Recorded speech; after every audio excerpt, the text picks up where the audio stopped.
Tonight, we begin with a move that U.S. officials, NATO analysts, and military insiders had feared, tracked, and quietly prepared for. A move that unfolded not over months, but in hours. Hours that shifted the battlefield. Hours that redefined alliance limits. Hours that left Moscow scrambling.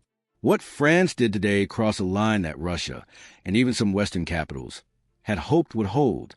And when that line broke, Ukraine and its allies did not hesitate. They responded with speed, precision, and strategic clarity. For weeks now, there have been signals, not official announcements, not formal declarations, just subtle indicators, that France was preparing something highly unusual. Paris has been vocal, yes, but it has also been deliberate in its vocalness. French moves have followed a certain pattern, a rhythm, a restraint, almost a calculated ambiguity. But what set off alarm bells in Washington and Brussels this week was that the pattern went silent. Analysts who monitor military coordination and logistics flows know the indicators. The sudden pause in public messaging, the shift in transport and deployment schedules, the quiet movement of specialized assets, and the abrupt communications blackout, all of that went quiet. And whenever France goes quiet, something is about to get loud. Early this morning, European defense monitoring agencies detected what they described as anomalous force activity, including advanced systems and personnel movements that had not been observed together in over a year. These are the kinds of assets France only deploys when it is signaling something very specific: commitment, deterrence, or escalation control. Observers didn't know which category this fell into, or whether it fell into all three at once. But what they did know was that France was changing its posture. And when a major NATO power shifts posture without explanation, even slightly, Washington pays attention. The response issued by Western leadership circles tonight was not normal. It was not routine. It was not symbolic. It was urgent. Defense sources after emergency consultations described France's move as decisive, unprecedented, and perhaps most importantly, irreversible in intent. But deterrence only works if the target hesitates. Russia did not expect hesitation. In fact, the Allied response today was among the fastest coordinated reactions we've seen in this conflict. Here's what we know. Within hours of confirmation, Ukraine and its partners adjusted battlefield operations. These weren't standard responses. These were high-capability deployments, systems and support France only enables when preparing for long-term strategic impact.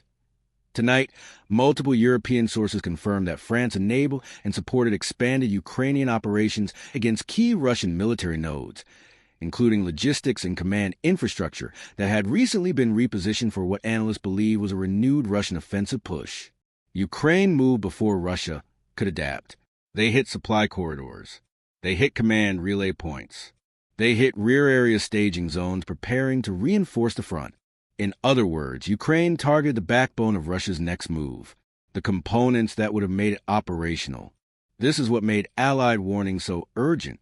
Russia's maneuver wasn't symbolic. It was actionable. It represented the kind of move that could have shifted momentum if left unchecked. And Ukraine, enabled by France, responded with force. Not recklessly, not impulsively, but strategically. They didn't strike randomly. They didn't overextend. They hit exactly what mattered. And this is where the story becomes even more intense. Intelligence sources now believe Russia's latest posture was designed to test Western resolve after months of political fatigue and delayed aid debates. Moscow wanted to see whether the alliance would hesitate. Instead, the opposite happened. France didn't delay. France didn't hedge. They committed with a response so clear, so visible, that even Moscow noticed. You don't get Russia's attention easily. But today, France did. One senior analyst described Russia's reaction as strategic shock, a sudden realization that previous assumptions no longer hold. France proved today that it remains both willing and capable. Its actions were not only bold, they were precisely calibrated, delivered at a moment when timing mattered more than scale. That matters because it shows strategic confidence. France is not reacting. France is shaping the battlefield. As reports continue coming in throughout the day, we learn more about the scale of the response. Ukrainian forces, enabled by French coordination, disrupted Russian logistics, forcing operational delays. European intelligence assets targeted Russian movements that had been concealed in recent weeks. Naval and air coordination, operating quietly across the region, reportedly limited Russian ability to reposition forces. This wasn't just assistance. This wasn't just messaging. This was force multiplication. This was operational dominance. And dominance is the one thing Russia has struggled to maintain since the early phase of the war. For every advance Moscow attempts, Ukraine, with allies like France, is now countering faster. Remember, Russia thought. Europe would fracture. France would stay cautious. The U.S. would carry the burden alone. But tonight, the opposite is happening. Europe is aligning. France is leading. The burden is being shared. This moment fits into a larger shift, one Russia underestimated. What makes this moment so dangerous and so decisive is that Russia's move came while President Putin is under intense pressure. Hardliners want escalation. Military leadership wants results. Economic planners want stability. The public wants certainty. Putin is balancing these demands while managing a prolonged war. And leaders in that position don't act from strength. They act from pressure. They act from vulnerability that NATO's official messaging, now distributed across allied channels, was designed to signal that the alliance is not willing to accept unilateral escalation. Officials said plainly that Russia's actions were inconsistent with regional stability. That's diplomatic language for, this will not go unanswered. You don't hear that tone unless something serious is on the line. Meanwhile, France's president addressed the nation and allies in a measured, firm speech. He said, Ukraine will not stand alone. He said, European security is indivisible. And he said, our response will match the challenge. These were not rhetorical lines. They were commitments. Here's what makes this more concerning. Russia's move wasn't isolated. Along with frontline pressure, Russian cyber units increased activity. Information operations intensified. Long-range strike preparations rose. All within the same time window. When Russia moves multiple pieces at once, something larger is underway. Analysts are now considering several possibilities. One is that Russia is preparing a renewed offensive. Another is that Russia is attempting to intimidate European capitals. The third, and most worrying, is an attempt to force a political fracture.